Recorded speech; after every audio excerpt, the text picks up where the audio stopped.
Hello and welcome to another video by Rick Miracle, me, in my series Freemasonry and Satanism, series number 116, part 2, a continuation of this book, the Book of Enoch, by numerous sources. This particular book, Timothy II, Setchell, always have trouble with names, PhD, in his interpretation, translation, and review of other authors who have translated ancient records from numerous sources, comparing different versions of this Book of Enoch, the book of creation. The first, author or man or human to actually write down how humans were created, and why, and what happened, like a genesis of the Bible. So I guess that's why it's popular, and I thought it might behoove me and anybody who watches my videos to thoroughly investigate the Book of Enoch from a layman's point of view, just a common everyday person. What do we want to know? What does it say? I don't need all the technical jargon. I don't need all the baloney. I want to know, who is Enoch? What did he say? And what does it have to do with religion? What religions? The Islamic religion, the Christian religion, the Jewish religion? What about the rest of the world? So with that said, I'm going to try to keep this video kind of technical and just move through some material. Part 2, and then part 3 I'll get into some more of the Book of Enoch. I have other sources. But this one here will be this book plus the Encyclopedia Judaica. What does it say about Enoch? So I'm going to start with chapter 11 on page 19. And in those days I will open the store chambers of blessing that are in heaven. He will open the store chambers of blessing that are in heaven and send them down upon the earth over the work and labor of the children of men. And truth and peace shall be associated together throughout all the days of the world and throughout all the generations of men. Well, that's kind of good news. I like good news. Chapter 12. Before these things Enoch was hidden, and no one of the children of men knew where he was hidden, where he lived, and what had become of him. And his activities had to do with the watchers. Those would be the angels sent by God here to earth, whatever earth is.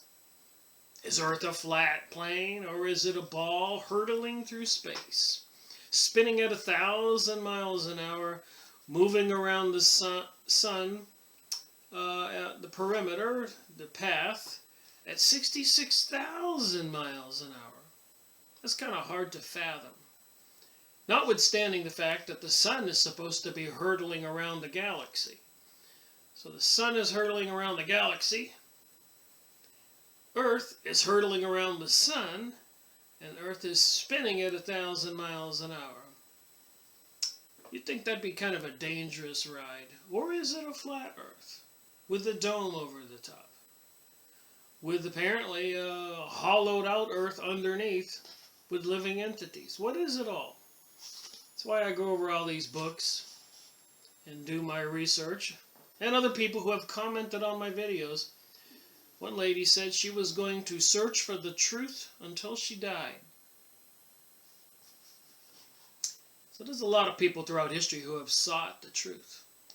So my theory is, if we go over enough books and take our time, relax, ponder, have a conversation, maybe we'll get a little closer. So nobody knew where Enoch was hidden, where he lived, and what had become of him on this chapter 12. And his activities had to do with the watchers, these angels. And his days were set apart and separate ones. And his days were with the set apart. So those would be the ones that are not humans, not on earth. And I, Enoch, was blessing the Lord of majesty and the King of ages when the watchers called me, angels, Enoch the writer, and said to me, Enoch, you writer of righteousness, go, tell the watchers of heaven who left the high heaven, the set apart and separate eternal plane, so people who live on a different plane than earth, and defiled themselves with women. So these angels who came to earth, sent by God, called watchers, defiled themselves with women, and did as the children of earth do. We are the children of earth. And took to themselves wives. You have produced great destruction on the earth. So God is telling Enoch to tell these set apart ones, the bad ones, you have produced great destruction on the earth. You will have no peace or forgiveness of these great errors. And even though you delight yourselves in your children, the murder of your beloved ones you will see. And over the destruction of your children you will lament and make supplication into eternity. But mercy and peace you will not attain.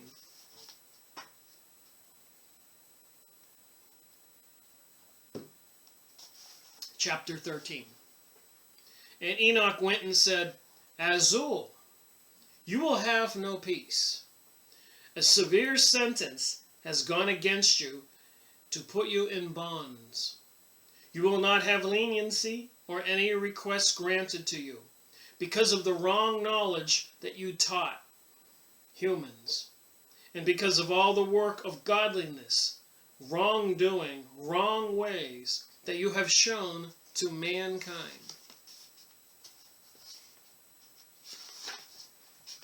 Moving on here, only reading my highlighted portions.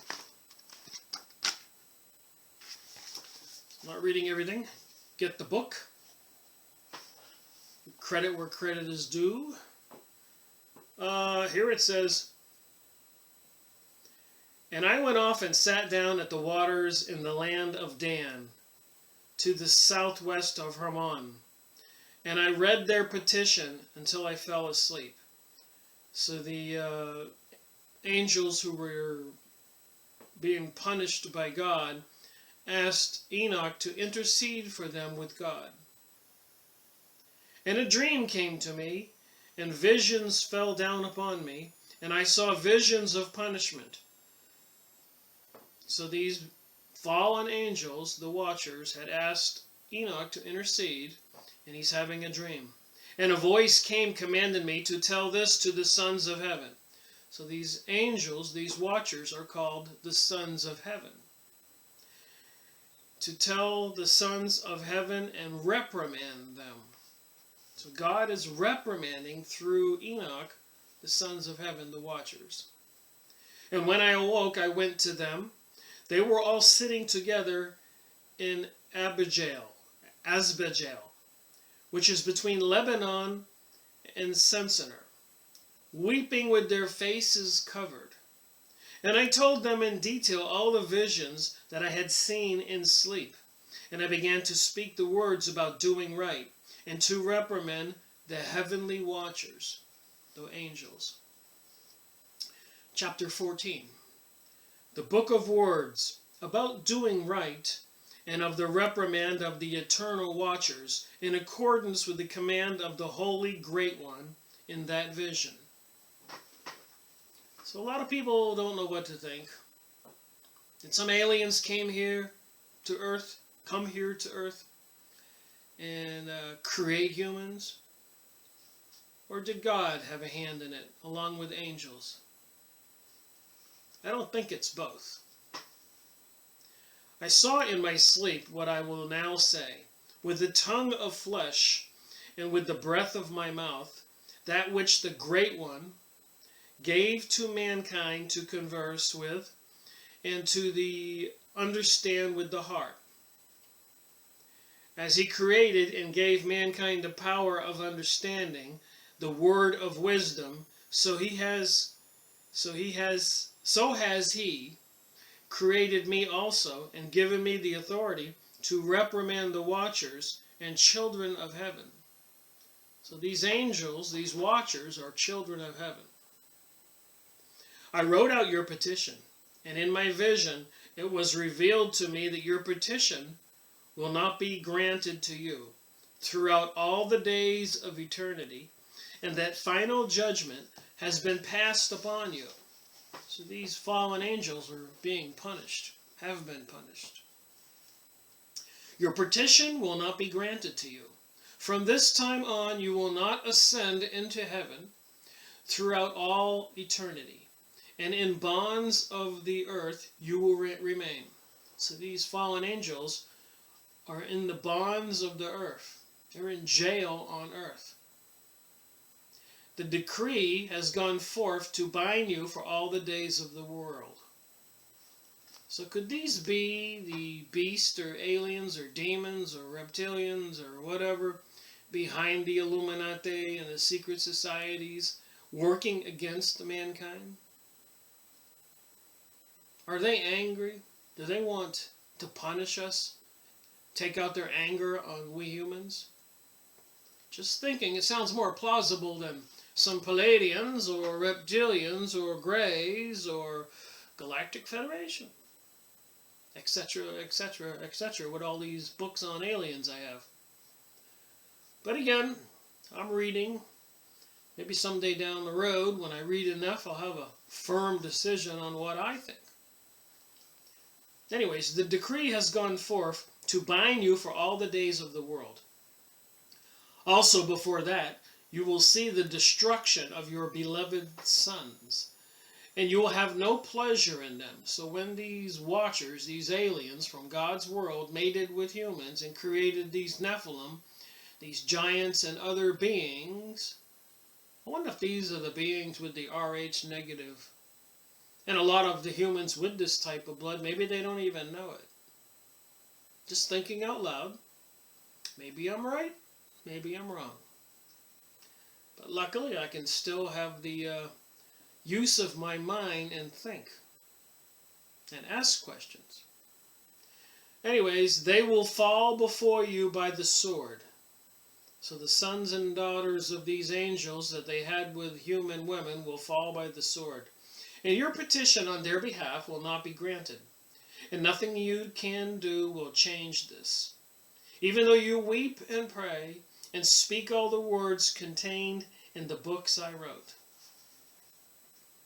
And this is the vision shown to me. Look, in the vision, clouds invited me, and a mist summoned me. And the course of the stars and the lightning speed hurried me. The winds in the vision caused me to fly and lifted me upward and carried me to heaven. This would be Enoch.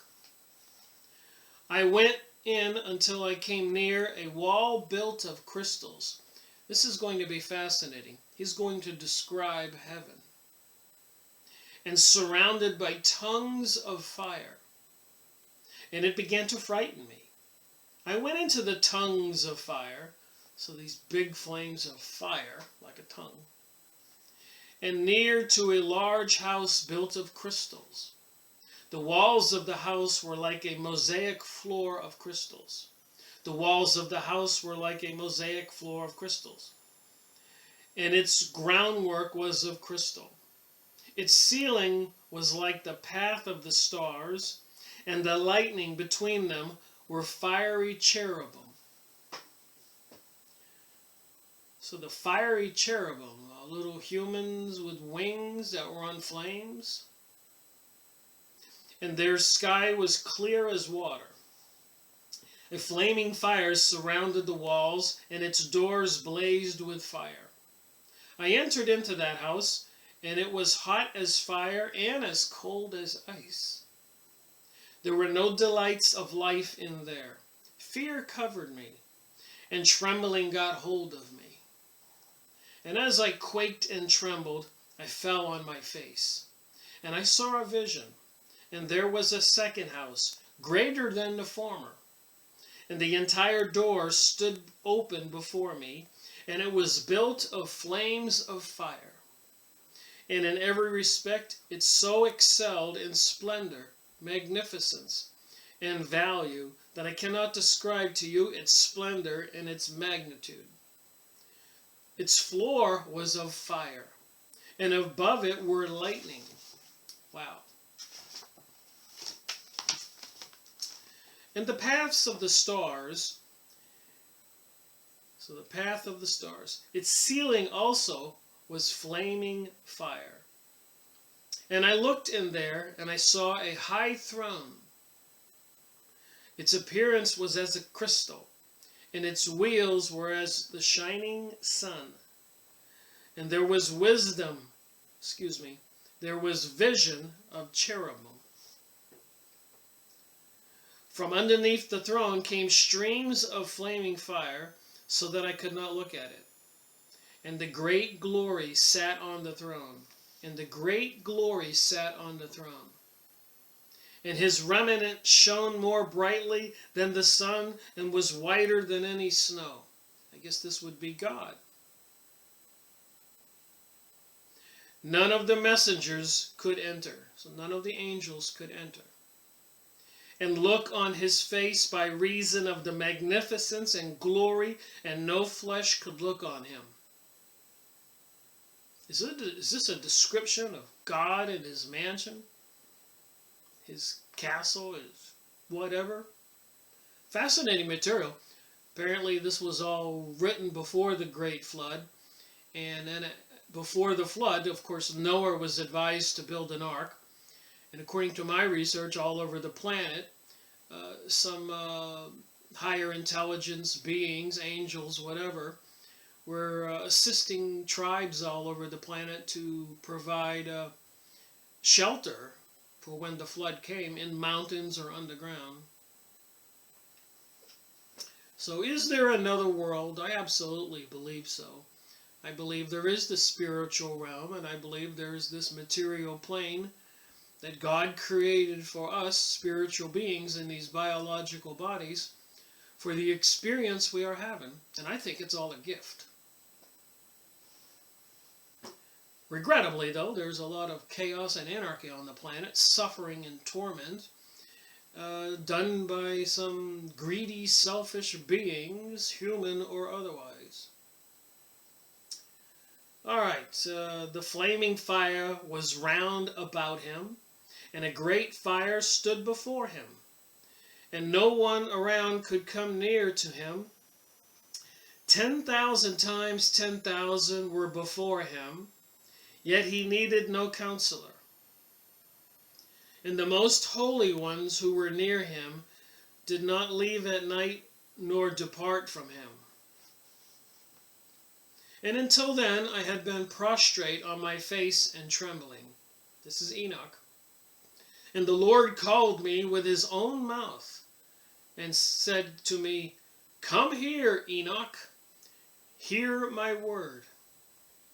And one of the set apart ones came to me, this would be these angels, and woke me. He made me rise up and approach the door, and I bowed my face downward. So which one of us, humans, anybody, me, people watching this video, we had to go into this throne room with the fire and ice and a being sitting in a throne that shined so brightly you couldn't look at it, I guess we would bow our head too. Chapter 15. And the Lord answered and said to me, and I heard his voice, "Do not be afraid, Enoch, you man of right doing and writer of what is right. Approach me and hear my voice. Go say to the watchers of heaven, who have sent you to intercede for them." So go say to the angels who sent you to ask to save them for their wrongdoing. I added that. You should intercede for mankind and not mankind for you. So this God told Enoch to go tell these watchers, these fallen angels, that they shouldn't be asking Enoch to intercede for them, but he's saying they should be interceding for mankind and not mankind for you. Why have you left the high, set apart, and in eternal heaven? So God is asking through Enoch, these fallen angels, why have you left the high heaven and being in the world of the set apart and eternal heaven? I'm paraphrasing a little bit. And had intercourse with women. So God's asking, why did you do this? And defile yourselves with the daughters of mankind, and take to yourself wives, and done like the children of earth. So we are the children of earth. And conceived giants as your sons. So apparently these watchers, fallen angels, having intercourse with women, the DNA offspring were giants. I've got that Steve Quayle's book on giants. I've shown it in previous videos. Maybe when I finish what I'm reading here, we'll take a look at that. And though you were set apart, spiritual, and living the eternal life, you defiled yourselves with the blood of women, and conceived children with the blood of flesh, and like the children of men, lusted after flesh and blood, like those who die and perish. Which is why I gave them wives, so that they might impregnate them and produce children by them, so that nothing might be lacking to them on earth. So that's why God made us the way we are, for men and women to have children and to have families, so that nothing might be lacking to them on earth for us. Just reading this. Before I looked into the Book of Enoch, I'd never read any of this. But you were formerly spiritual, living the eternal life, and immortal for all generations of the world. Which is why I have not appointed wives for you, because of the spiritual ones of heaven. Heaven is their home. So these eternal beings, these watchers, these angels, God did not give them wives because the heaven was their home and they were eternal. And now the giants who are produced from the spirits and flesh will be called evil spirits on the earth, and the earth will be their home. Alright, so a lot of people talk to masters and beings on earth, the people into the secret societies, the Theophist Society, following the Lucifer doctrine, the Kabbalah, witchcraft, sorcery, Aleister Crowley, the Book of the Law, do as thou wilt. You remember this stuff in your brain and you're reading this. You wonder who these people like Albert Pike, who are also claimed to be talking to a master, who are they talking to? Remember that little story or cartoon? You get the devil on this shoulder and the angel on this shoulder trying to talk to you and convince you of this and don't do it. Yes, do it. Don't do it. It seems like, in reality, we have those same choices. Hope you get amused at my way I try to explain things. I laugh at myself sometimes when I watch my videos. Evil spirits proceeded from their bodies because they are born from mankind. So there are humans who are half mankind and half of these DNA of these spiritual watchers, fallen angels. And from the set apart watchers. So the watchers who are the bad ones are set apart here. From this came their beginning and primary origin. They will be evil spirits on earth, and evil spirits they will be called. So again, we talk about aliens, reptilians, UFOs, greys. What are we dealing with? Remember, it wasn't that long ago, 100 years or so ago, when radio and TV was first invented. Just before that, cars and the train. But for thousands of years, there was really no significant progress in technologies. But all of a sudden, out of nowhere, it went like this in 100 years, 120, 30 years.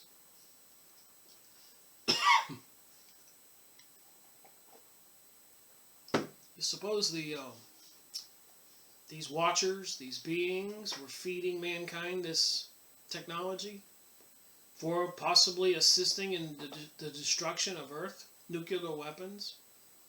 If you look at some of the history of this stuff, it seems likely.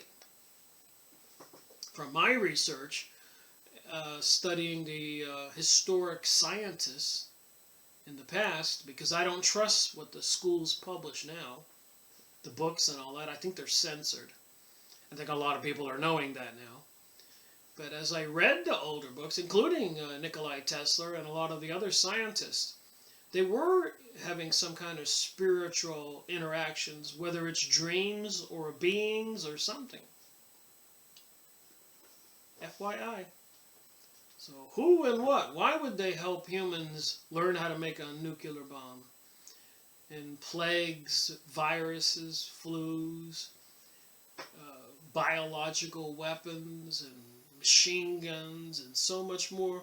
There's certainly something malevolent going on with bad intentions, or I like to say insane. But let me read this. So you have to put everything into context. Who, what, and why? Why is it all going on the way it is? Maybe reading this stuff will help us understand, help me understand. Evil spirits proceeded from their bodies because they are born from mankind from the set-apart watchers. From this came their beginning and primary origin. They will be evil spirits on earth, and evil spirits they will be called. As for the spirits in heaven shall be their home. But for the spirits of the earth, which were born upon the earth, on the earth will be their dwelling. And the spirits of the giants will continue to afflict, oppress, destroy, attack, do battle, work destruction on the earth, and cause trouble. I didn't know any of this Book of Enoch material, but I've been saying this all along, that there are some forces here. I thought it was the angels that were cast out of heaven from my biblical studies and other books I've read. But this is what it says here in the Book of Enoch. And the spirits of the giants, that would be the children, offspring of the watchers, the angels, the fallen ones, with human women, were giants. Will continue to afflict, oppress, destroy, attack, do battle, work destruction on the earth, and cause trouble. Well, you think? But they take no food, even though they hunger, thirst, and cause offenses. Watch some videos, and they try to claim that the Queen of England is like 500 years old. And then, of course, we have David Icke talking about the reptilians and these beings, apparently, that live forever and ever, or long periods of time, and even called shapeshifters or whatever. Are we talking about the same thing as this? And these spirits will rise up against the children of men and against the women, because they proceeded from them. Chapter 16. From the days of the slaughter, destruction, and death of the giants, from whose flesh the evil spirits have gone forth, and these will corrupt, deceive, without incurring judgment. Thus they will corrupt, deceive, until the day of their ultimate end, the great judgment in which the age will come to an end, until everything is concluded upon the watchers and the godless. So I might suggest to anybody watching this video, as well as suggest to myself, we don't want to be godless. So believing in God might be a good thing. Just say. And now as to the watchers who sent you to intercede for them, who before had been in heaven, say to them, you have been in heaven, but all the mysteries had not yet been received to you. And you knew worthless ones. It was these in the hardness of your hearts you made known to the women, and through these mysteries women and men work much evil on earth. Say to them, therefore, you have no peace.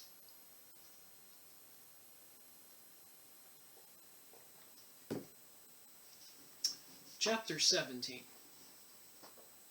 And they took and brought me to a place in which those who were there were like flaming fire. And when they wished, they appeared as men.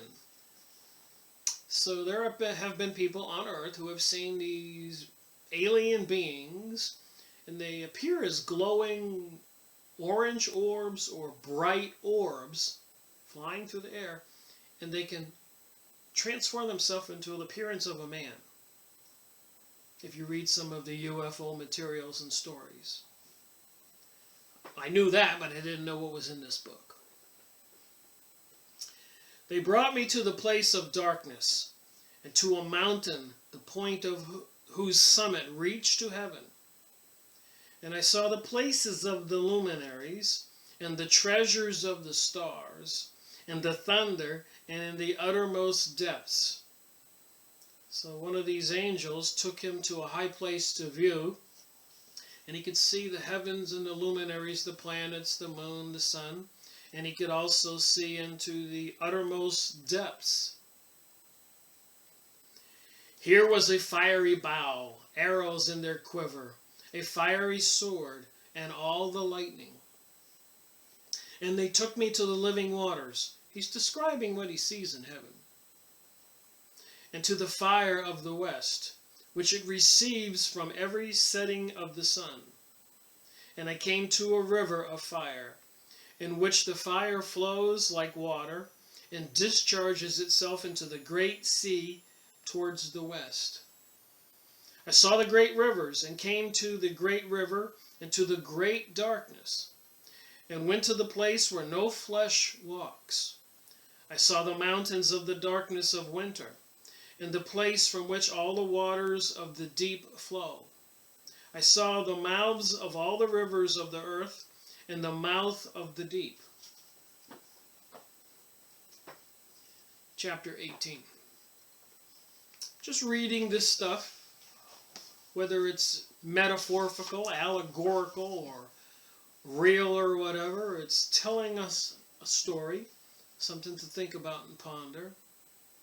We probably can't conceive of the spiritual realm, what it's like, but this description's kind of fascinating. Again, chapter 18. I saw the treasures of all the winds. I saw how he had furnished with them the whole creation, and the firm foundations of the earth. The firm foundations of the earth. Is the earth flat, or is it a ball hurtling through space? And I saw the cornerstone of the earth. And I saw the four winds that bear the earth, and the firmament of heaven. And I saw how the winds stretch out the vaults of heaven, and have their station between heaven and earth. These are the pillars of heaven. I saw the winds of heaven, which turn and bring the circle of the sun and all the stars to their setting. I saw the winds on the earth carrying the clouds. I saw the paths of the messengers, the angels.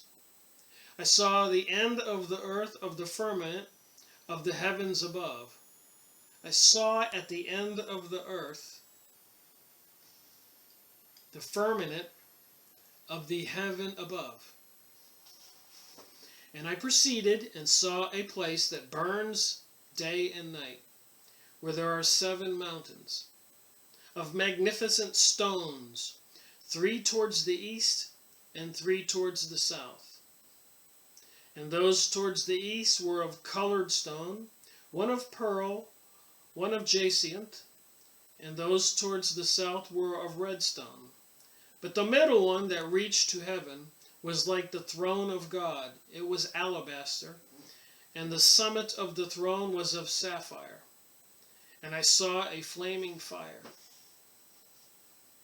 And beyond these mountains is a region at the end of the great earth. And there the heavens were completed. And I saw a deep abyss with columns of heavenly fire. And among them I saw columns of fire fall, which were beyond measure both to the height and the depth. And beyond the abyss I saw a place that had no sky of the heaven above, and no firm foundation of the earth below. Oh my! There was no water on it, and no birds. It was a waste and a horrible place. In that place I saw 7 stars like great burning mountains. And to me, when I inquired regarding them, the messenger, the angel, said, "This place is the end of heaven and earth. This has become a prison for the stars in the host of heaven. And the stars which roll over the fire are they which have transgressed the commandments of the Lord in the beginning of their rising, because they did not come forth at their appointed time. And he was angry with them and bound them until the time when their guilt would be complete, for 10,000 years." All right, I'll read a little bit more from this book. Then turn to the Encyclopedia Judaica and what it has to say about the Book of Enoch. Chapter 19. And Uriel said to me, that would be one of the angels in heaven, "Here shall stand the messengers who had intercourse with women, and their demon spirits." So these fallen angels, I guess we could call now demons, "assuming many different forms that defile mankind." And assuming many different forms are defiling mankind and would lead them astray. So these demons, these fallen angels, want to lead mankind astray and are leading mankind astray. Think about it. Look at the people in the streets these days. Look at the TV programming. I pointed it out to my friend yesterday in a commercial for one of the major clothing manufacturers. And all these women were sneaking out of their houses, sliding out of the windows, their butt first, very sexual-oriented commercial, and waiting down on the sidewalk or whatever would be a young man, and they would run off together. One after another, and I'm looking at that going, oh my God, would you want your daughter to be buying those pants and doing that? But it is mind control, and people don't see it coming. But it says right here, we know the evil forces that are controlling our planet, our newspapers, Hollywood, and all that. And assuming many different forms are defiling mankind and will lead them astray into sacrificing to demons as gods. How many people have demons tattooed on them, daggers, and all kinds of other satanic symbols on themselves? Here they will stand until the day of the great judgment, in which they will be judged until they are brought to their ultimate end. And the women also born of the messengers, who went astray, will become sirens. So the sirens are those women in the water like mermaids or whatever. And they look beautiful from afar, and they lure men towards them. But once the man gets within their grasp, they turn into horrific-looking monsters and devour the man. The sirens. S-I-R-E-N-S. Look it up on Yahoo Images. Pretty spooky stuff. And I, Enoch, alone saw the vision, the ends of all things, and no man will see as I have seen. Well, I guess luckily for us, we can read this stuff. Because somebody found the old manuscripts in Ethiopia and many other places, Jerusalem and Babylonia, Egypt, and different researchers, archaeologists, language professors, etc., translated these documents over the last 100 or 200 years. And there were different versions of this Book of Enoch. So there isn't just one source. And it's part of the foundation similar to Genesis in the Bible. Chapter 20. And I'm only reading my highlighted portions. Let's give credit where credit is due. Seeing I'm reading from this author's book, go buy his book. I think it's worth reading. Ragul, one of the set-apart messengers, who takes vengeance on the world of the luminaries. So here you got one of these fallen angels wanting to take vengeance. Michael, one of the set-apart messengers, know that he is set over the best part of mankind and over chaos. So there are these messengers who watch over earth, I guess, and I guess do what God has told them to do. Raphael, one of the set-apart messengers who is over the spirits of mankind. So Raphael is over the spirits of mankind. Saraqual, one of the set-apart messengers who is set over the spirits who err in the spirit. Gabriel, one of the set-apart messengers who is over paradise, the serpents and the cherubim, those beings with wings, cherubim. And here it says Gabriel is over the serpents. And we notice there are serpent symbolism in almost all the religions. Ramiel, one of the set-apart messengers, who God set over those who rise. So apparently some people rise to heaven, and you have an angel assisting with that. Chapter 21. I proceeded to where things were chaotic. So Enoch is moving to where things are chaotic. And I saw there something horrible. I saw neither a sky above nor a firmly founded earth, but a chaotic and horrible place. So they showed him a place where there was no sky and no earth.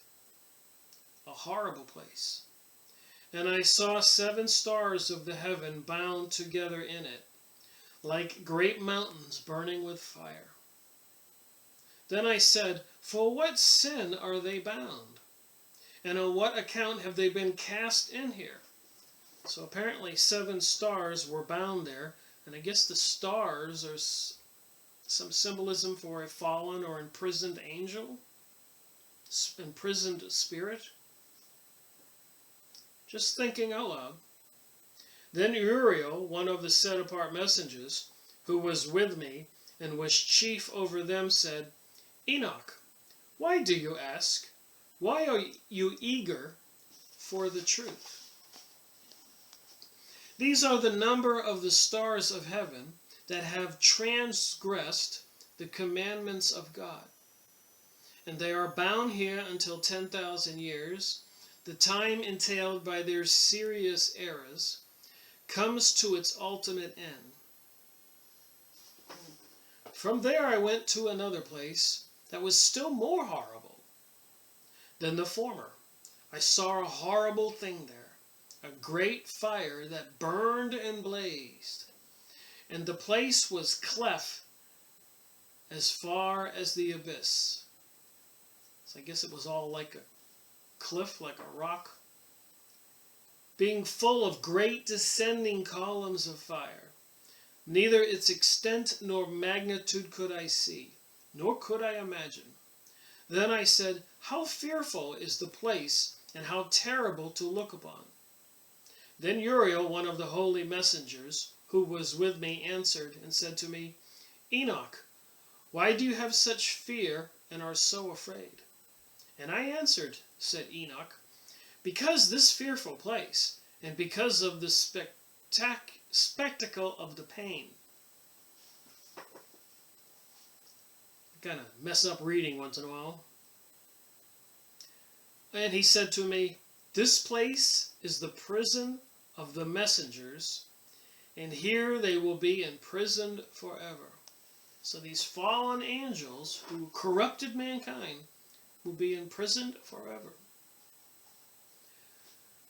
Luckily, those of us, according to the New Testament, who believe in Jesus, will be saved. And Jesus died for our sins so that we could be saved. And I think that's rather important on the grand scheme of things with humans, angels, spirits, and God. Knowing that we are all fallible and sinful, we should be glad and happy that there is a way out of that. Not trying to be a preacher. I'm more of a scientist. I'm a researcher. I read and rationalize. And if you give me a choice between what I'm reading in here and the choice of believing in Jesus and going to heaven, well, it's not a difficult choice. Chapter 22. From there I went to another place, and he showed me in the west another great and high mountain of hard rock. And there was in it 4 hollow places, deep and wide and very smooth. How smooth are the hollow places, and deep and dark to look at. Then Raphael, one of the holy messengers, who was with me, answered and said to me, these hollow places have been created for this very purpose, that the spirits of the souls of the dead should assemble therein, ye that all the spirits of the souls of the children of men should assemble here. And these places have been made to receive them until the day of their judgment and their appointed period, until the great judgment comes upon them. And I saw the spirit of a dead man making suit, and his voice went forth to heaven and made suit. So I guess he was trying to make a claim. And I asked Raphael the messenger, who was with me? This spirit that makes suit, who is it? Whose voice cries out and makes suit to heaven? So who's trying to talk to heaven and reason for something? And Raphael answered me, this is the spirit that went out from Abel, whom Cain, his brother, murdered. Oh my, do you know the Bible story of Cain and Abel? I'll tell you the version. There's a couple of them. But the simple one in the Bible is God created Adam and Eve. And they had a first child named Cain. And then they had a second child named Abel. And the first child, Cain, was jealous of the second child, so he killed him. So Cain was the first murderer, whom Cain his brother murdered, and he makes suit against him. So Abel is now in heaven, the spirit of Abel, making suit, asking for judgment or vengeance about Cain killing him. So he makes suit against him until his seed is destroyed from the face of the earth and annihilated from among the seeds of men. So Abel wants the seed of Cain destroyed from the earth. The other version of that story, in the Rosicrucian material, Secret Societies, is that God put Satan on earth first. His name was Sataniel. And he created woman from the dirt and water of the earth, clay, so that the spiritual divine being, Satan, would have a human mortal woman as a mate. And they had an offspring named Cain. So that offspring would have been part watcher and angel from heaven and part human. 2 DNAs. Well, anyways, Sataniel, according to the Rosicrucian material, got bored with being on earth and with Eve, and apparently abandoned his own son and went back to heaven. And God felt sorry for Eve, so he created another human, Adam. So now Eve has a second child with a different male, this one human, and they have a son named Abel. And so the first son, Cain, is jealous of Abel and slays him. So those are two stories. And if you read the different doctrines, the story varies. So apparently on the seed of earth today, there are this, and then of course after Cain slew Abel, Adam and Eve had a third son named Seth. So the seeds of us, we humans on earth, come from two seeds.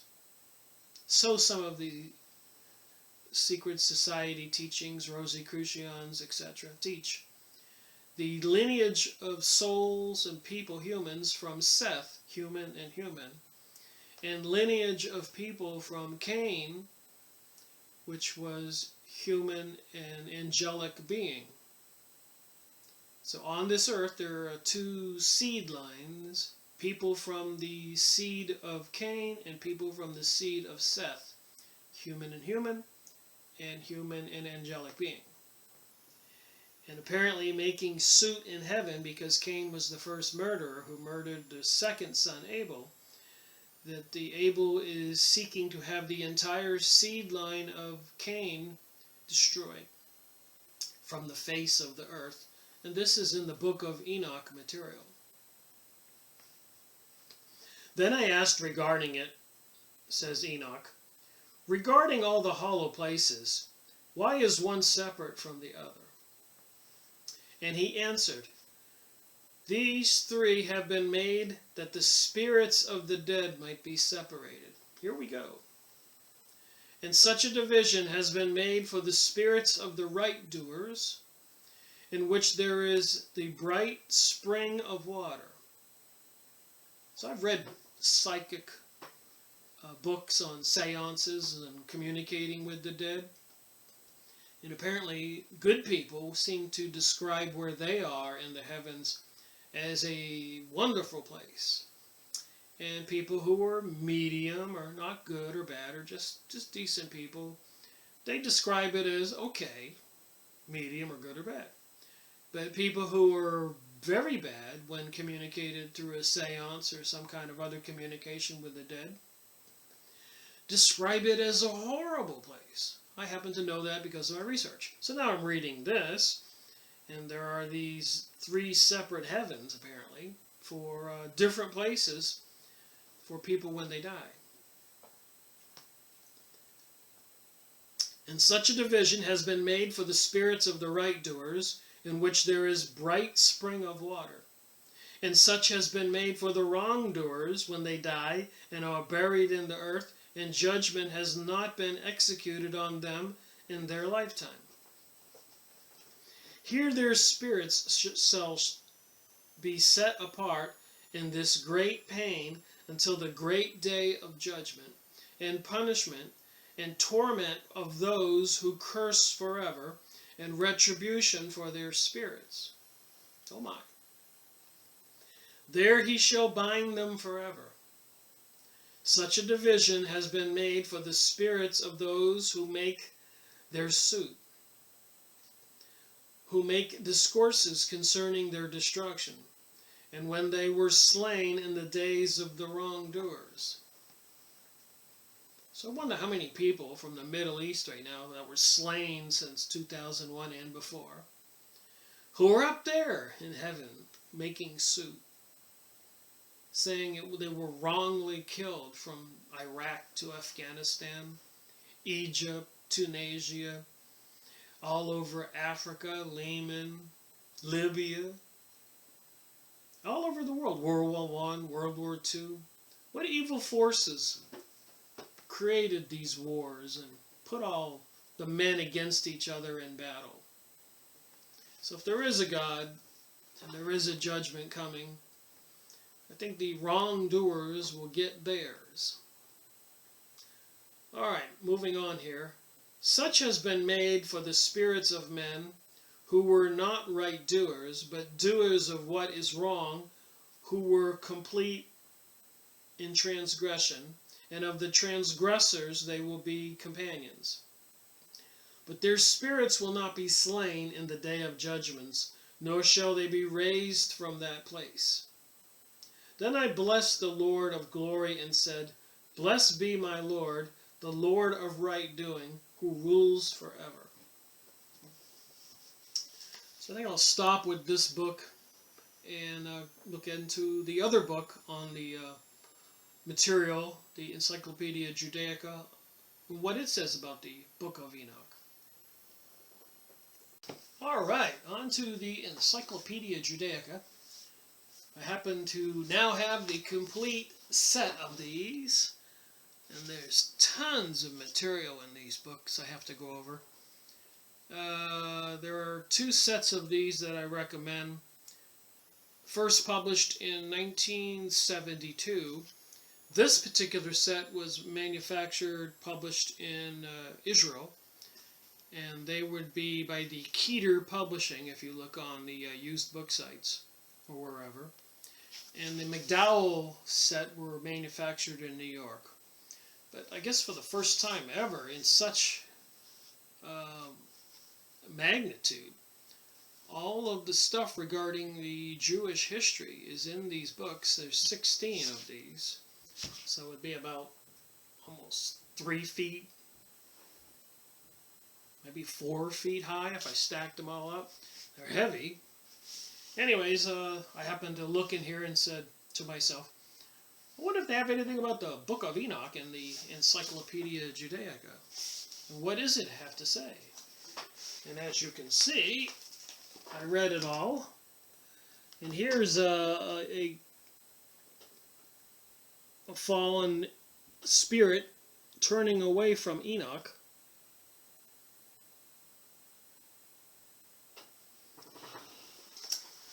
It says here, death turning away from Enoch, as illustrated in the 12th century Greek manuscript. So what are we to believe? It's kind of important. Should we believe the Book of Enoch? What Enoch had to say? What is God's world like? Or are we supposed to believe that God doesn't exist? And we have to deal with the Galactic Federation, Palladian aliens, reptilian aliens, Dracos, tall whites. See what else I have here on my board. I have a board here I made, I'm working on.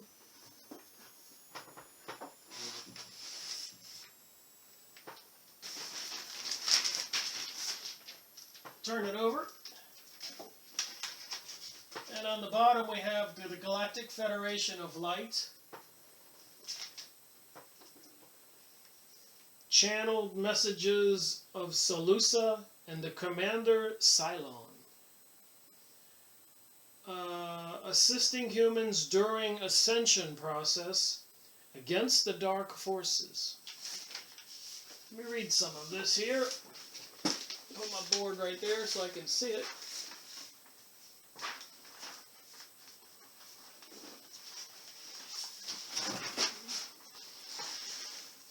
All right.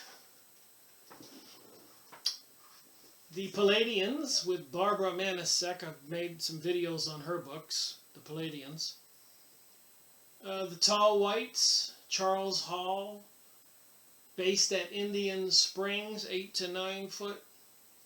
Tall white skin, lived to be 600 to 800 years old. Would these be angelic beings? The Zeta Reticuli aliens, home of the Greys, southeast of constellation Draco and Reptilium. Been doing a lot of study on the alien question. The insectoids.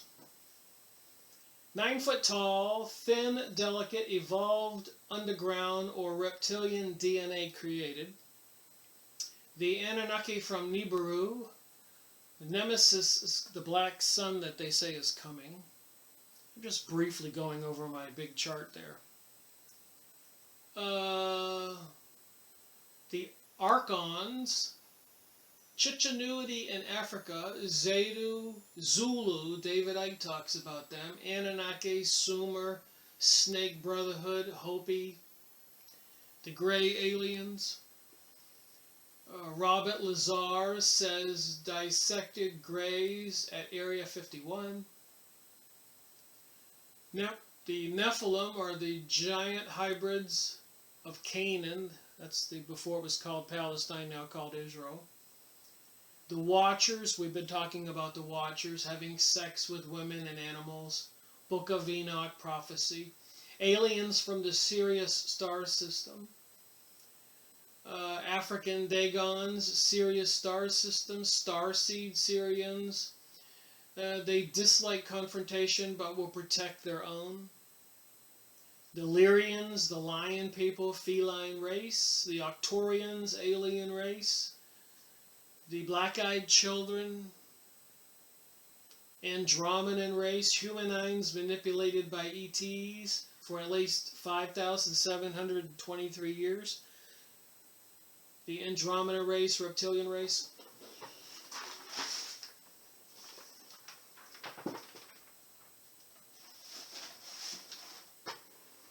And that other painting behind there was done by a friend of mine who needed a place to put it so it didn't get damaged. So we think about all this, the Galactic Federation and all these different types of aliens, and then we read about these beings from heaven, the Watchers, the set-apart ones, the angels. So let me read from the Encyclopedia Judaica. The first part here, it says Enoch, son of Cain, father of Irad. The world's first city was named after Enoch. Son of Jared, father of Methuselah, 7th generation of the human race. So 7th generation from Adam. Says here, son of Cain. Remember, Cain slew Abel. That would be the first murderer, Cain. So when I read that, I was a little taken back. Is Enoch from the lineage of Cain? I don't think so. Because there are several sources of material here, and they are different. It is further said of him that he walked with God, and then he was no more, for God took him. Genesis 5-23. And I'm only reading my highlighted portions out of the Encyclopedia Judaica. However, apart from the difference in name, the biblical Enoch is not a mythological figure. The description of him may mean simply that, notwithstanding the relative shortness of his life, he was a righteous man, Genesis 6.9, who died suddenly and did not descend to the nether world. So all I'm reading here are different interpretations of Enoch as compiled in the Encyclopedia Judaica. I was just curious what it said. In the Procropan, which was an interesting word, which I should look up and share. I read these words, and so I try to look them up. But anyways, Procrophal, I'm saying it wrong, so I'll show it here. But things that are hidden secret. This word right here, where my finger is, and I looked it up in the dictionary, things that are hidden in secret. So here in the Apocryphon, I can't say it, but you saw what the word looked like. In Jewish apocryphal literature, things that are hidden in secret, of the Second Temple, King Solomon's temple, period similar motifs to those of Emendia are connected with Enoch, 7th in Seth's line. So here it's saying that Enoch was a descendant of Seth, the third son of Adam and Eve, after Cain slew Abel. He too learned God's mysteries and had access to the heavenly tablets. Heavenly tablets. It is therefore probable that the similarity between the later legends about Enoch and the figure of the Babylonian legendary king can be explained by the fact that Genesis preserves a partly expurgated narrative about Enoch, and that some of the original mythological motifs continued to exist in oral tradition until they reached their present form in Jewish pseudographia. So I looked up Jewish pseudographia, which was an interesting word.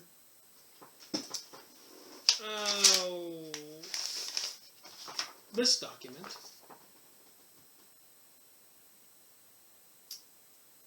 List of Old Testament pseudographia. So I'm scratching my head because I don't know everything. None of us do. What is pseudographia? Pseudopictographia.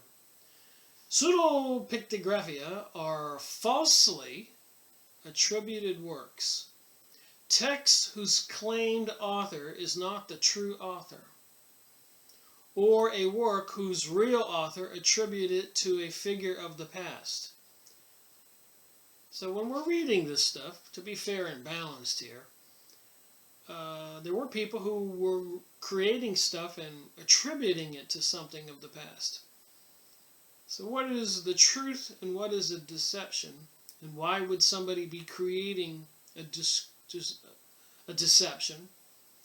Some of these works may have originated among Jewish Hellenizers, and others may have Christian authorship in character and origin.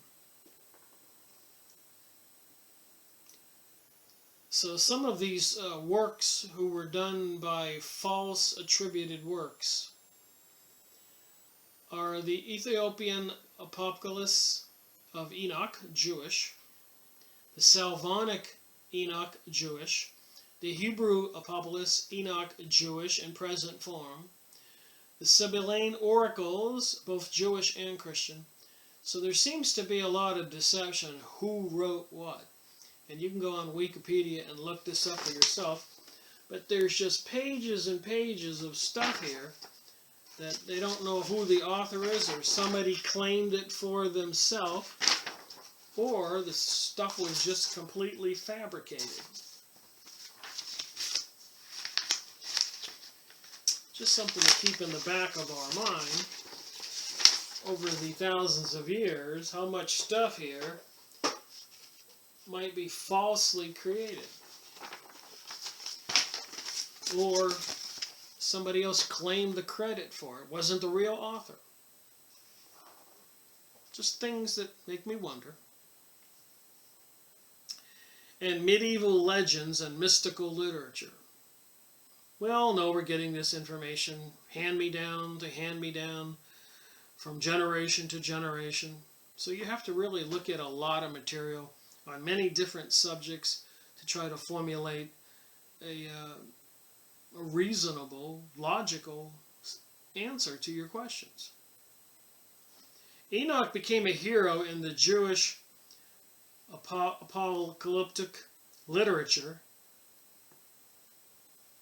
Things that are hidden in secret. And 2 Jewish apocalyptic books are ascribed to him, the so-called Ethiopic and Slavonic books of Enoch, see the following two entries. The figure of Enoch was especially significant in the spiritual movement in which the Dead Sea sect originated. And I have the Dead Sea Scrolls book I've been going over, and I'll make additional videos about that. So if we poke around at these ancient documents, maybe we'll come to some conclusions. Thus his story and his writings are treated in the Book of Jubilees. His prophecies are hinted at in the Testament of the 12 Patriarchs, and he plays an active role in Genesis Apocryptopon. I got to learn how to say this word.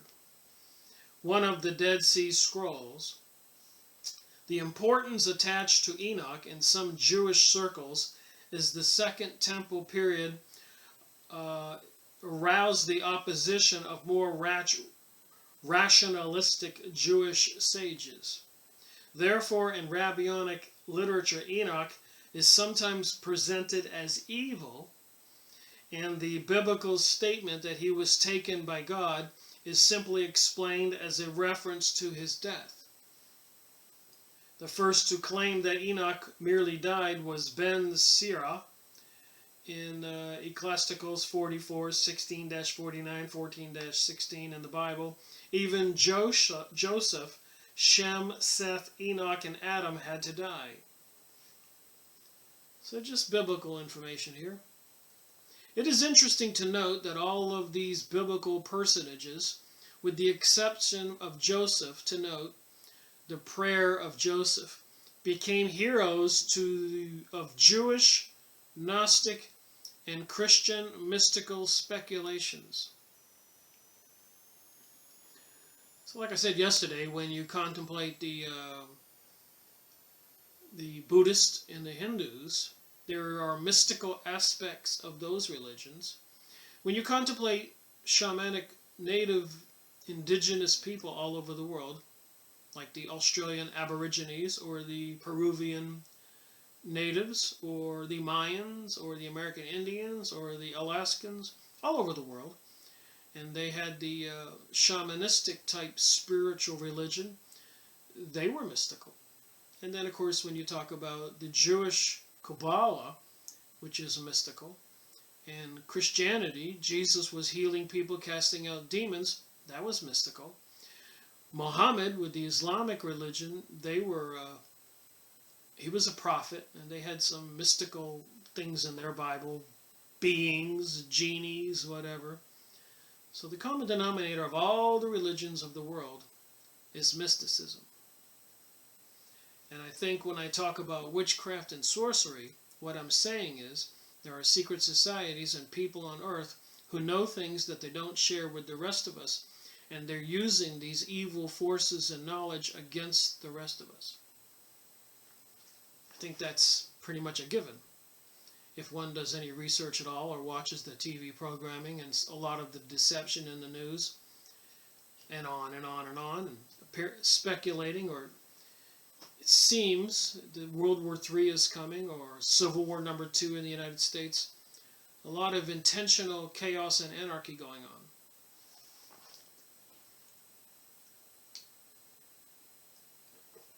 Which is why I do these videos. So maybe we can all look into it and see what and why, and who.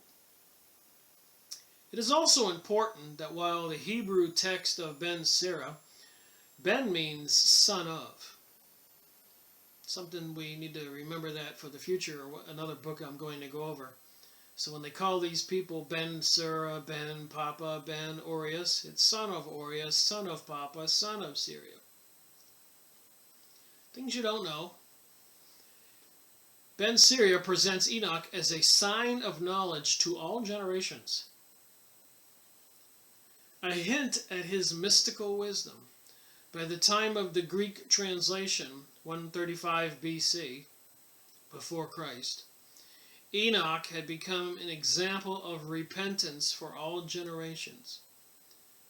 So I guess if you know what it says in the Book of Enoch, you might want to repent, say, I'm sorry, God, for what I have done in the past, and I'm going to try to do better, and I believe in God, and I thank God for my food and my life, to repent. But of course, a lot of arrogant people would say, to heck with God, I don't believe in God, I don't care about God. In the Book of Enoch, we learned what it says about the godless. Just saying. I'm not trying to be a preacher, I'm reading these books, and this is the Encyclopedia Judaica. Enoch had become an example of repentance for all generations. That's why I discussed it. Reflecting the legend that there was repentance before the flood. It says here there was a flood. We all know there was a flood. If you check out the historic information from native tribes all over the world and evidence, there was a flood. This legend in a curious form occurs in the Mormon Holy Scriptures. So apparently even in the Mormon Holy Scriptures you've got the Book of Enoch information. Alright, so that was in the Apocalypton. I'll find out how to say that word right. But now we got the Agaddon, another document or source of material. Enoch was among the 9 righteous men who entered paradise without suffering the pangs of death. He ascended to heaven on God's command and was given the name Metatron. Look up Metatron, M-E-T-A-T-R-O-N, the Great Scribe. During his lifetime, Enoch was the guardian of the secret intercalculation and of the miraculous rod in which Moses later performed the miracles in Egypt. So when Moses threw down that rod that turned into a snake, did Enoch manufacture that? That's what it says here. He is the central figure in some late Midrashim, such as the Sefer Holkach, can't say these Jewish words, and the Hayai, Honok, which are related to the legends found in the various pseudepigraphia books of Enoch and other apocalyptic works. Enoch lived in a secret place as a hidden righteous man and was called by an angel to leave his retreat to go to teach men to walk in the ways of God. He taught for 243 years, during which peace and prosperity reigned in the world. He made a powerful impression on all he taught, including kings and princes, and they acclaimed him as their king. As a reward for instructing mankind, God resolved to install him as king over the angels in heaven too. So here was a human, Enoch, doing all these wonderful things. So God wants to install him as king over the angels in heaven. He ascended to heaven in a fiery chariot drawn by fiery charges. Some people interpret that to be a spacecraft. So a lot of this interpretation is spacecraft. When Enoch arrived in heaven, the angels exclaimed, "How come a man born of a woman amid the fire-consuming angels?" So the angels want to know why a man is up there with the angels, fire-consuming angels.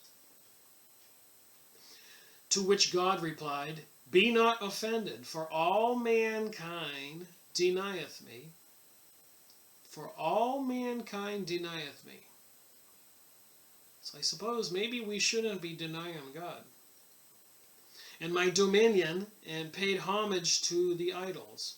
So the mankind are denying God and his dominion, and many of mankind are worshiping idols. The second commandment, do not worship idols. "I therefore transferred the Shekinah, divine presence, from earth to heaven. And this man Enoch is the elect of men. God arrayed him in a magnificent garment, and a luminous crown, opened to him all the gates of wisdom, and gave him the name Metatron. So God selected Enoch to come to heaven because the men on earth had denied God and his dominion and were worshiping idols.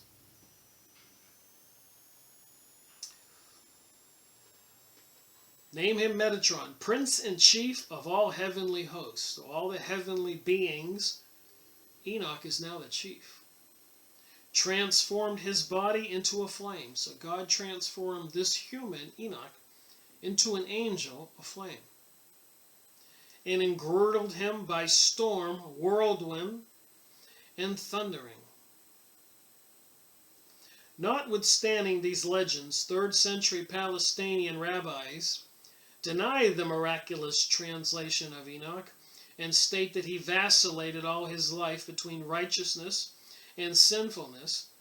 So the Palestinian rabbis, the Jewish rabbis, deny the miraculous translation of Enoch. Well, I hate to say it, but the rabbis over there in Palestine and Jerusalem 2,000 years ago denied Jesus was the Messiah and had him crucified. So, they're saying here that they deny that he vacillated all his life between righteousness and sinfulness, whereupon God removed him from the world before he relapsed again into sin. So I am reading the Encyclopedia Judaica, and if that's what they want to write, that can be their opinion. This derogatory evaluation of Enoch was, at the least in part, a reaction against the use made by Christians of the legend of Enoch's ascension to heaven. So the rabbis said that about Enoch because they were rallying against Christians. All right, the Book of Enoch in Islam. A prophet named Idris is mentioned in the Quran in Surahs 1957, 58, 21, 85. I suppose I need to get myself a copy of the Quran in English. The commentators identify him with Enoch, whom God took, namely that he did not die. So even the Muslims have Enoch in their Bible. The Muslims shaped his character of Idris, the brother of Noah, in keeping with Jewish Agatha, as already found in the Ben Sira Josephus and the books of the Pseudepigraphia, in various languages which are attributed to Enoch. The brother of Noah was well versed in books and was therefore named Idris, the expounder of books. Like the Jews, the Muslims occasionally identified him with Elijah, as well as with the Al-Qadra Musa. So that's all on that page. And then I have, how much more here do I have to go? I've got these 2 pages and I'm not reading everything. Just my highlighted portions. And we'll wrap up this video and be done with Enoch in the Encyclopedia Judaica. And I have other sources in the next video. And I still have the R.C. Charles interpretation, the most famous one,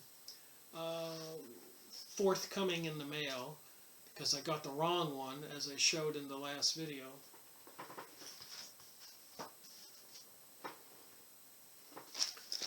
Got so many books here, I get lost.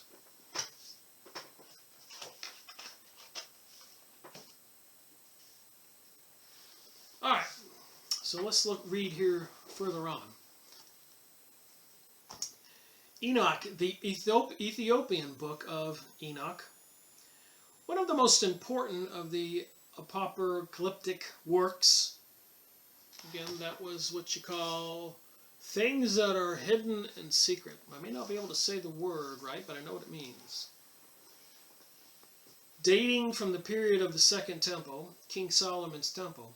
Remember, the secret society, Freemasons, and all the other occult secret societies around the world, including Israel, the Zionist, etc., are working in secret to try to rebuild King Solomon's temple, the third one, which is prophesied. So if anybody doesn't want to believe in this mystical realm and world, then why do they want to rebuild King Solomon's temple for the third time to fulfill prophecy? Good question. So it is named after the biblical Enoch, son of Jared, about whom it is stated in Genesis in the Bible that he walked with God and that he was no more, for God took him, which was understood to mean that he ascended to heaven during his lifetime. The work consists of different sections which are generally clearly indicated. In its present form, it is divided into 5 parts. This is the Book of Enoch, consisting of some 9 separate sections as follows.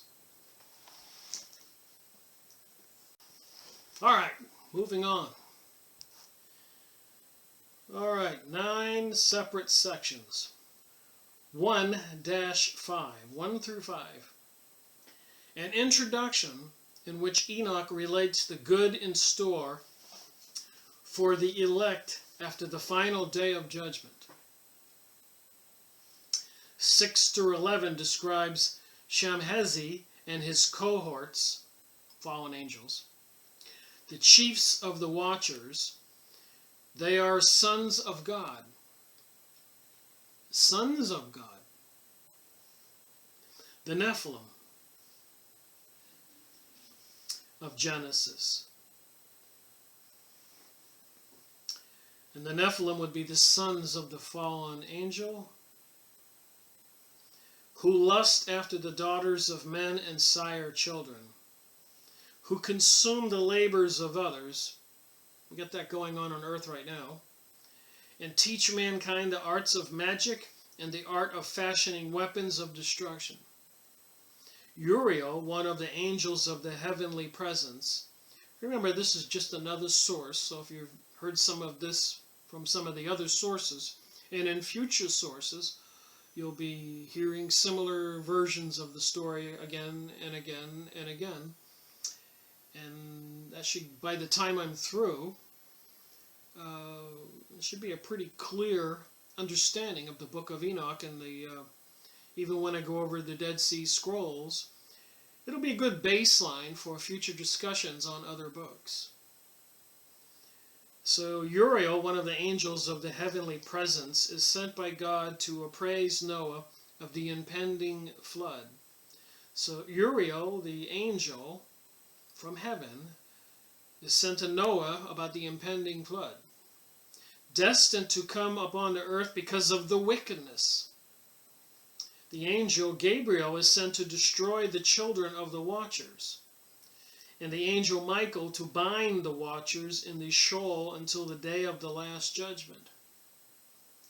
12-36 continues the foregoing, except for the fact that here the leader of the Nephilim is called Azul, and Enoch, the righteous scribe.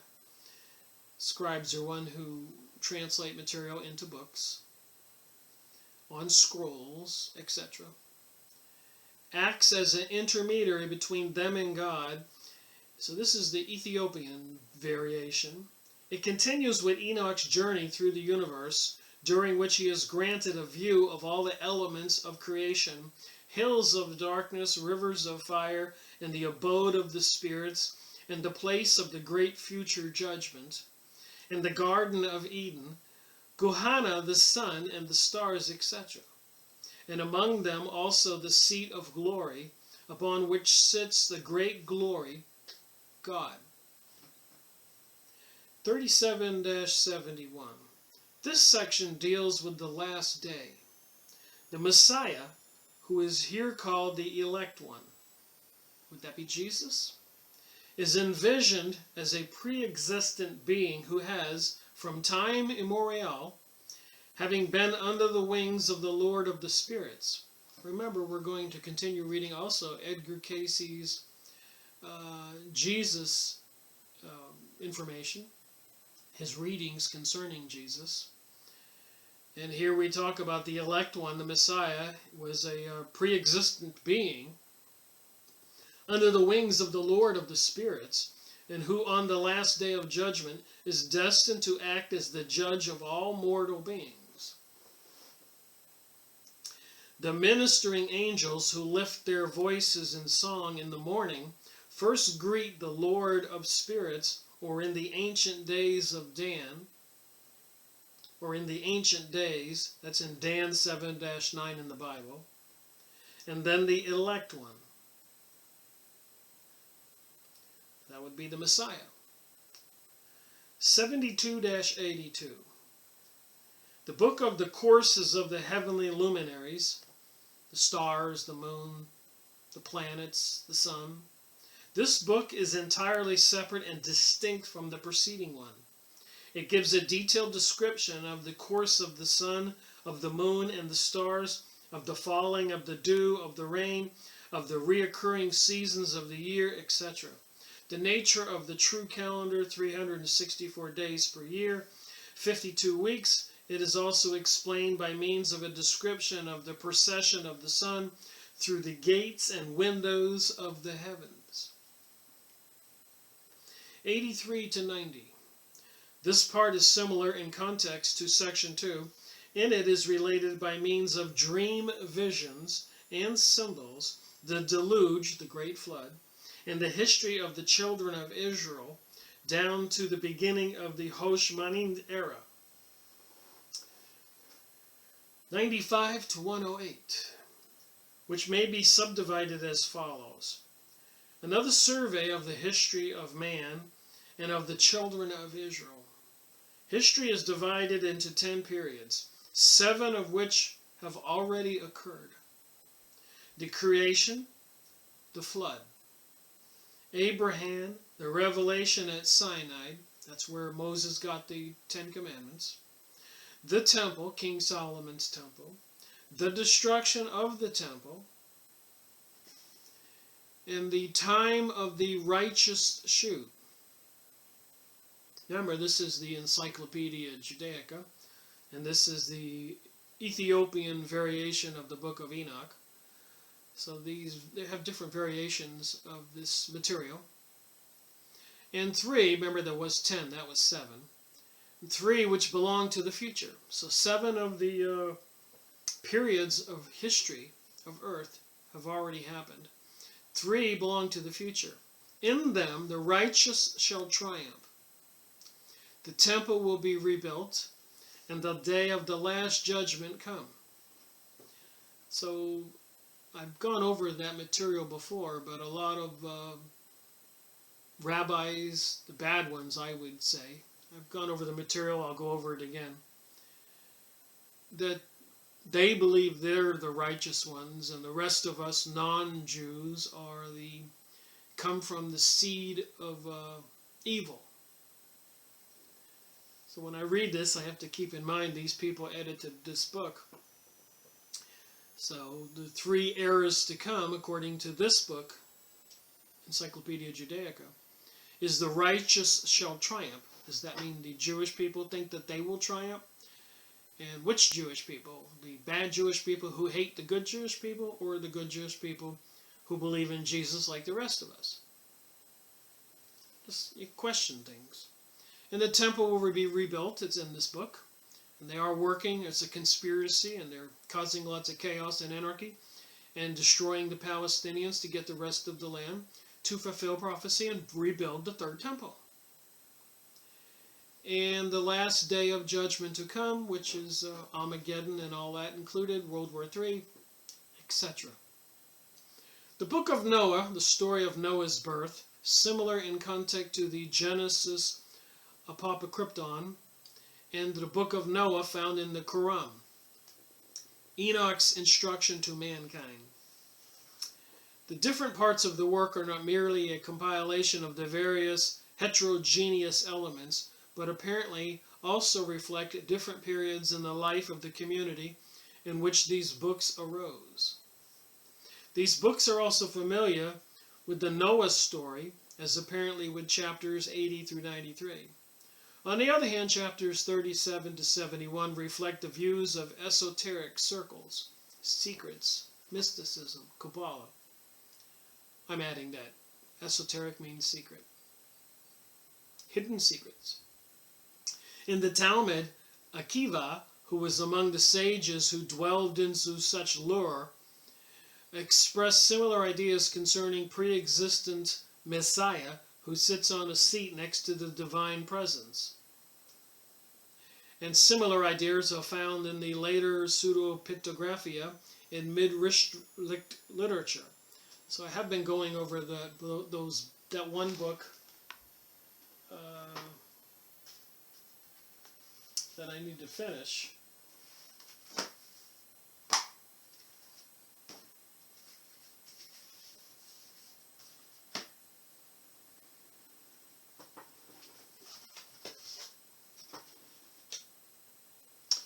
This one.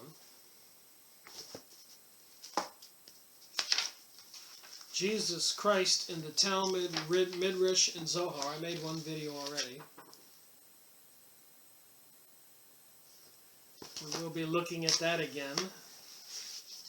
The things it says there, a lot of which not very nice. So I'm learning a little bit about Jewish culture, religious history, and all that here. You have to research everything if you want to find out what the heck is going on planet Earth. Or you can just believe the Galactic Federation, the aliens are coming to save us. And don't worry about the New World Order and being microchipped. It's nothing to worry about. You can believe that if you want to. I choose not to. I want to find out what's going on. So I read all these books and make these videos, as I've said before.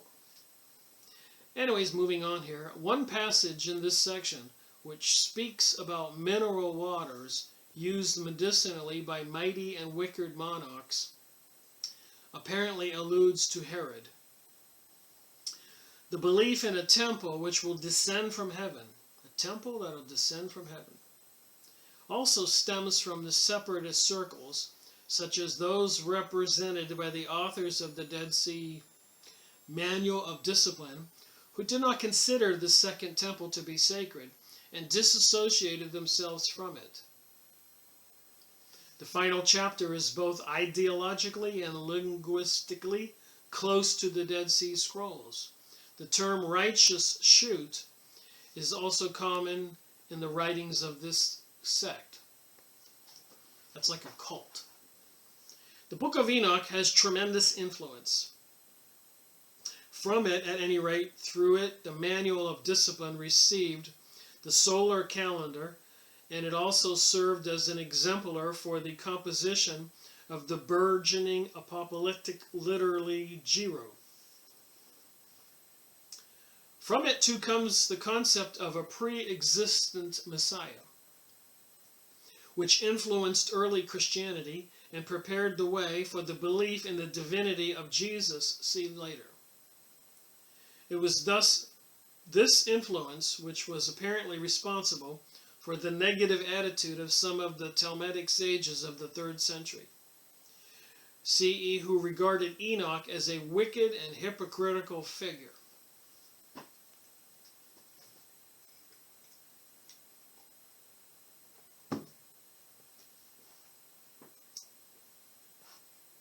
Only later, at the beginning of the Middle Ages, did the rabbis deal with the mystical knowledge traditionally vouchsafed Enoch.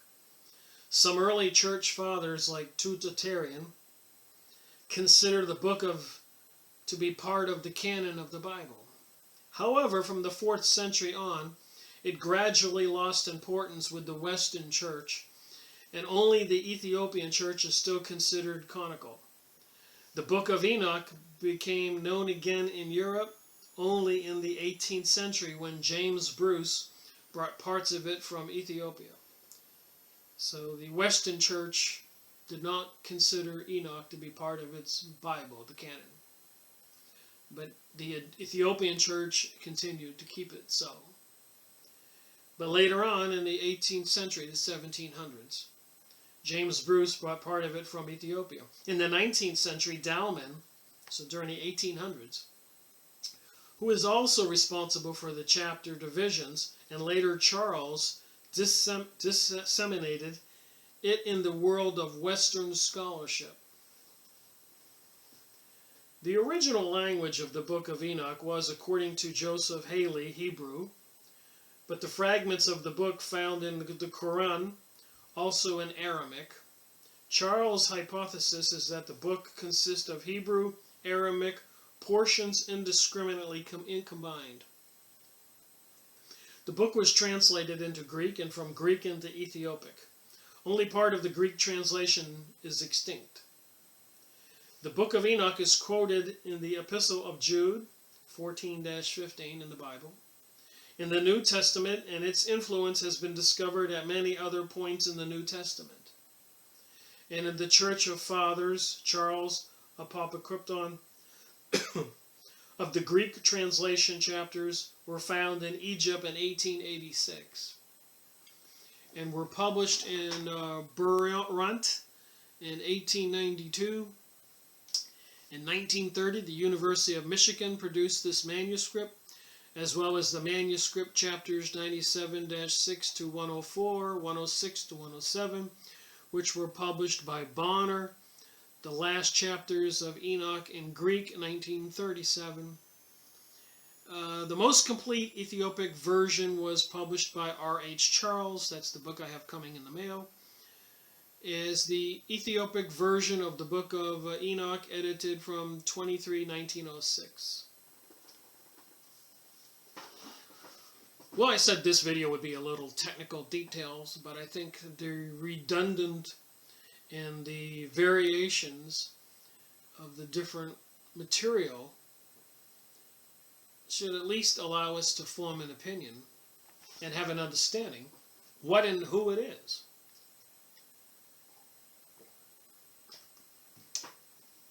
So now we have another edition or version, the Slavonic Book of Enoch, known as To Enoch, also entitled The Books of the Secrets of Enoch, or several variations of this apocalyptical work translated in the 10th or 11th century from Greek to Slavonic, and that would have been things that are hidden and secret.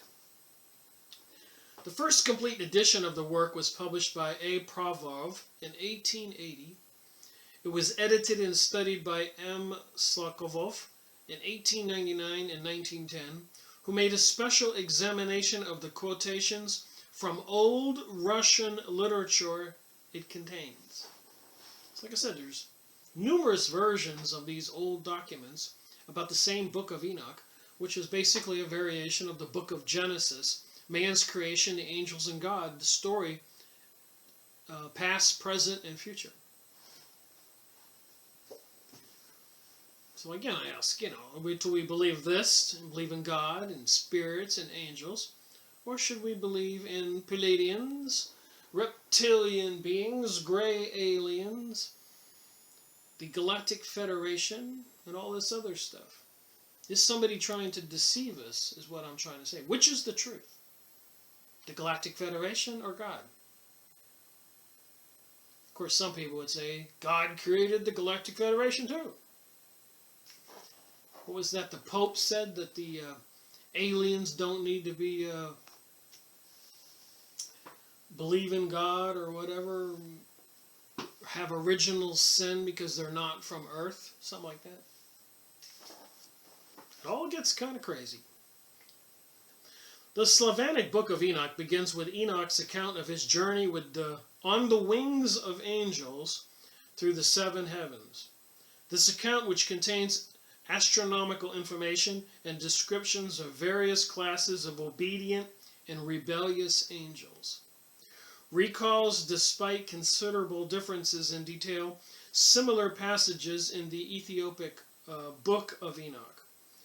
In the seventh heaven, Enoch sees from afar the Lord, who speaks to him and orders the angel Veriel to describe to him the workings of heaven and earth, as well as the disquisitions of various other topics, and commands Enoch to record these in 360 books. This is the following of an account of the creation given by Enoch, which is succeeded in turn by Enoch's exhortations to his sons. So Enoch gave this information to his sons, which winds up with Noah or whoever, and now we have it. These exhortations include moral admonitions, injunctions concerning sacrifices. So are people sacrificing humans and animals? A description of what Enoch has seen in the heavens and the eschatology. The tale continues with Enoch being carried away by angels.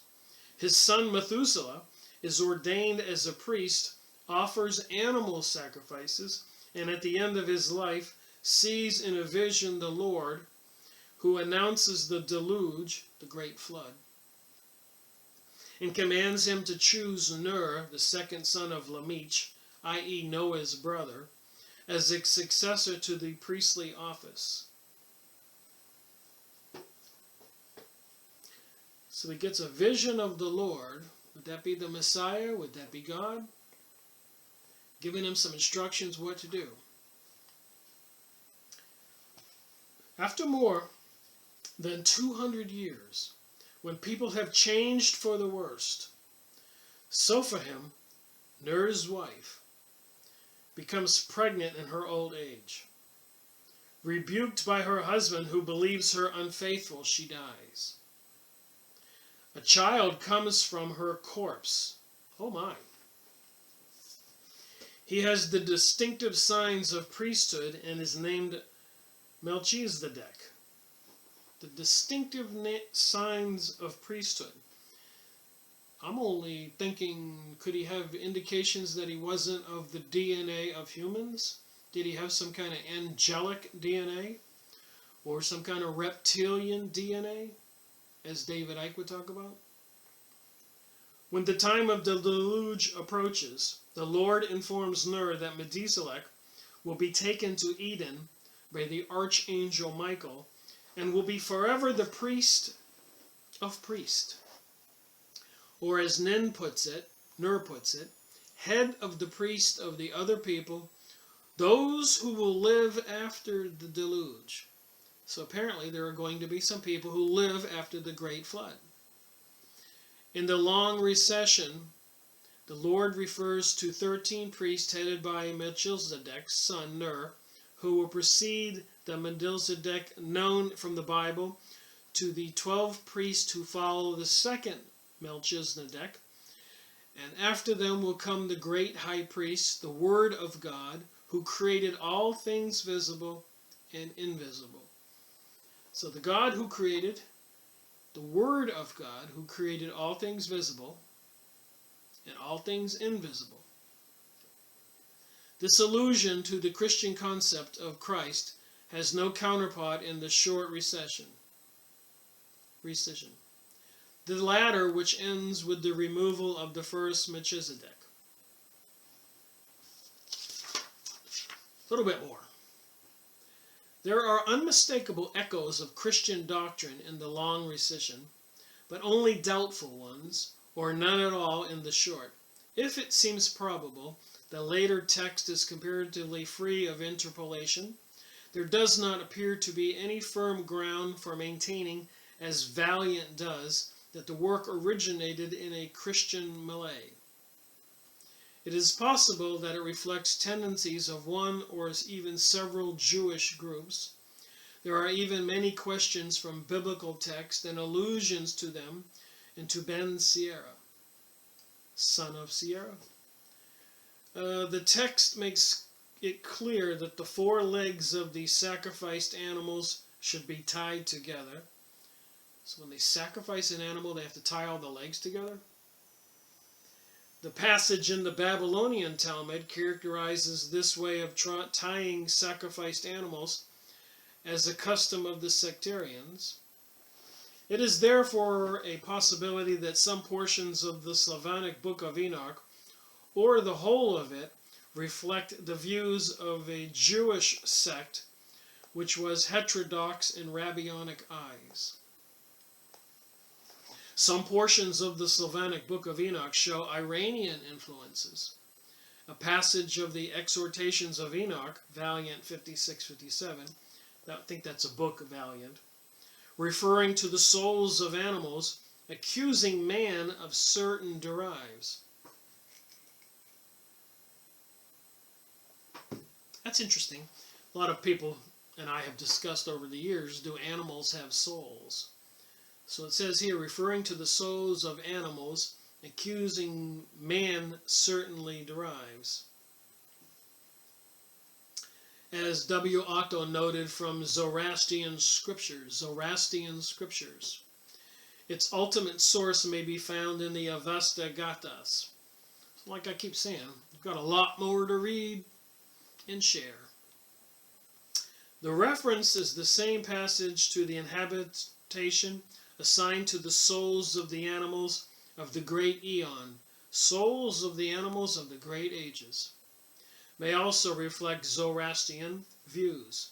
It may be significant that these passages immediately precede the sectarian passage of sacrificial animals.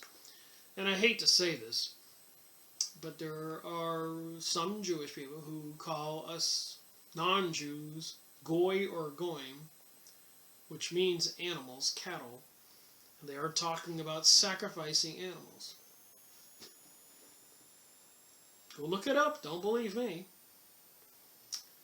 The passage from the Exhortations of Enoch, page 60-63, in which he refers to God having established the division of time of the eon of creation. Time of the ages of creation, established by God.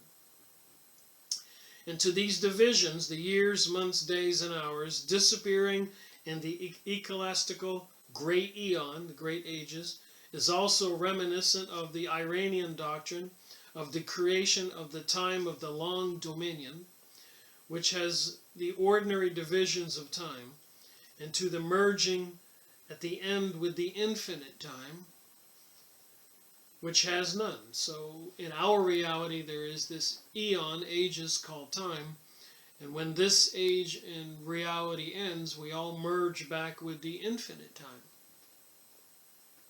Just thinking. It has been claimed with good reason that the account of creation the Lord gives to Enoch also contains some Iranian elements. The book also shows an Egyptian influence. The Greek original of the Slavonic text appears to have full Hebraism. It may be supposed that the author was familiar with the language of Septuagint.